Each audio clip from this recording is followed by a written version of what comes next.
হচ্ছে এটা? এটা কাতলা মাছ হচ্ছে, কাতলা মাছ।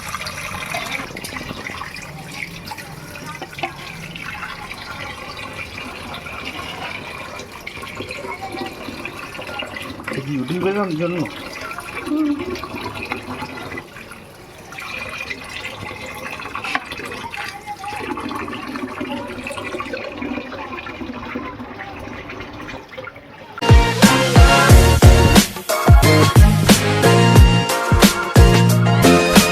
সন্ধ্যা থেকে ভাবছি কি করা যায়, কি করা যায়, আইডিয়া।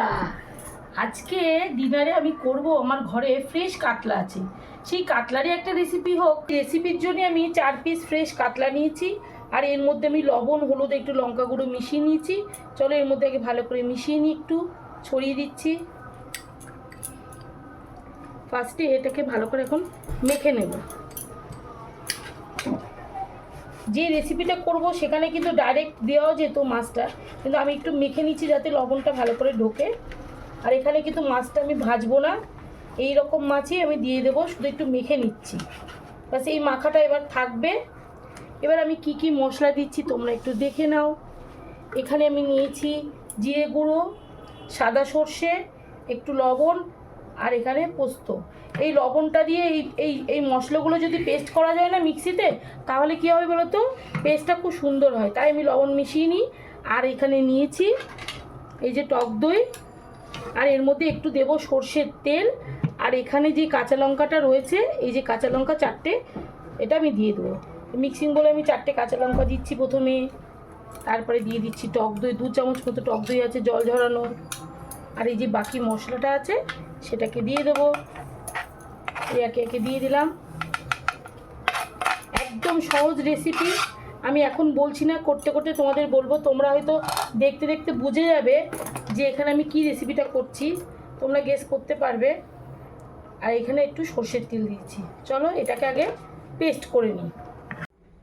চলো বন্ধুরা, রান্নাটা এবার শুরু করা যাক। প্রথমে আমি কড়াটা বসিয়ে দিয়েছি গ্যাসে। এবার এর মধ্যে আমি সর্ষের তেলটা আগে দেব। এখানে এই চামচের আমি 4 চামচ মতো তেল দিলাম। এবার তেলটাকে একটু ভালো করে মিশিয়ে নেব, এইভাবে মিশিয়ে নেব। এবার এখানে এই যে মাছগুলো আছে, মাছগুলোকে একে একে বসাবো।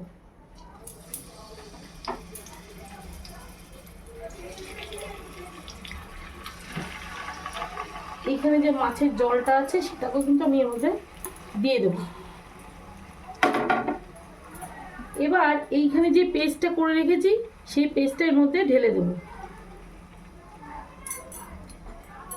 এবার এই বাটিটা ধুয়ে, এই দেখো বাটিটা ধুয়ে আমি জলটাও দিয়ে দেবো। ভালো করে ঝাঁকিয়ে নিই, নিয়ে এখানে জলটা দিয়ে দেবো।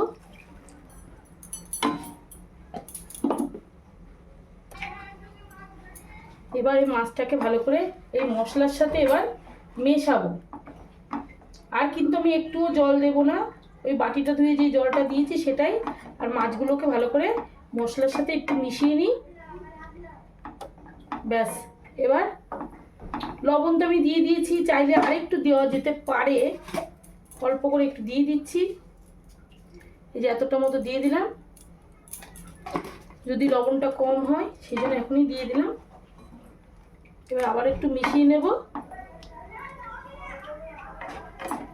মশলাটা যাতে ভালো করে মাছের মধ্যে ঢুকে যায়, ব্যাস। এবার এই যে মাছের মধ্যে এই যে এখানে পাকা লঙ্কা, কাঁচা পাকা লঙ্কা একটা করে বসিয়ে দেব।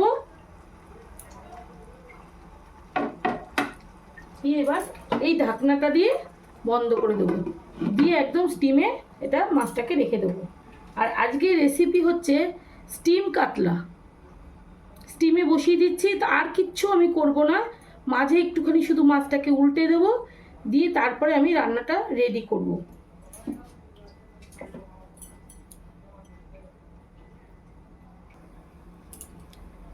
ঢাকনাটা খুলে একটু মাছগুলোকে উল্টে নেব।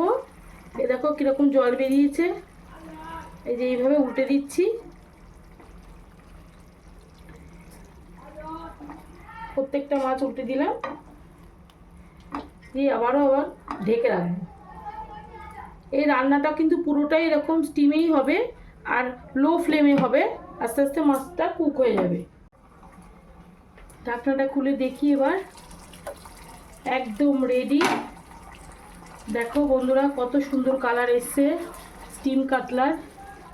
চলো এবার তোমাদেরকে প্লেটে তুলে দেখাচ্ছি। দেখতেই কি সুন্দর লোভনীয় হয়েছে দেখতে রান্নাটা। এই যে বন্ধুরা লোভনীয় টেস্টি স্টিম কাতলা প্লেটে তুলছি।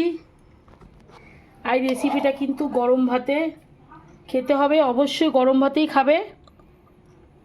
এই খাবারটা কিন্তু ঠান্ডা ভাতে একদমই ভালো লাগবে না। আমি আমার মতো প্লেটিং করার চেষ্টা করছি।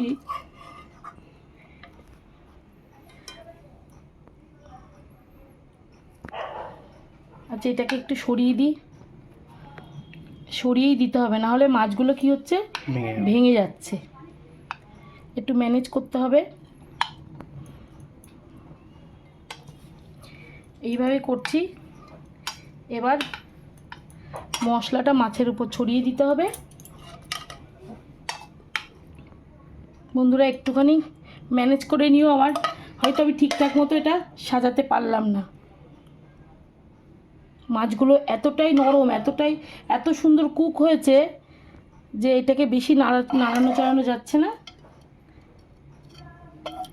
তোমরা তো দেখে বুঝতেই পারছো যে অসম্ভব সুন্দর দেখতে হয়েছে। আর যে রান্না দেখতে ভালো হয় সে রান্না কিন্তু সব সময়ের জন্য খেতেই ভালো হয়। আর রেসিপিটা তো একদমই সহজ রেসিপি।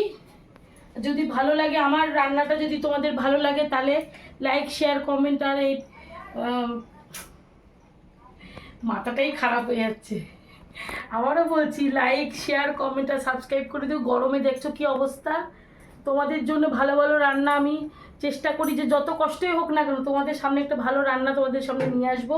আজকে সেই জন্যই কষ্ট করে তোমাদের সামনে এই রান্নাটা নিয়ে আসলাম। যদি ভালো লাগে ছোট্ট করে একটা লাইক করে দিও। টাটা।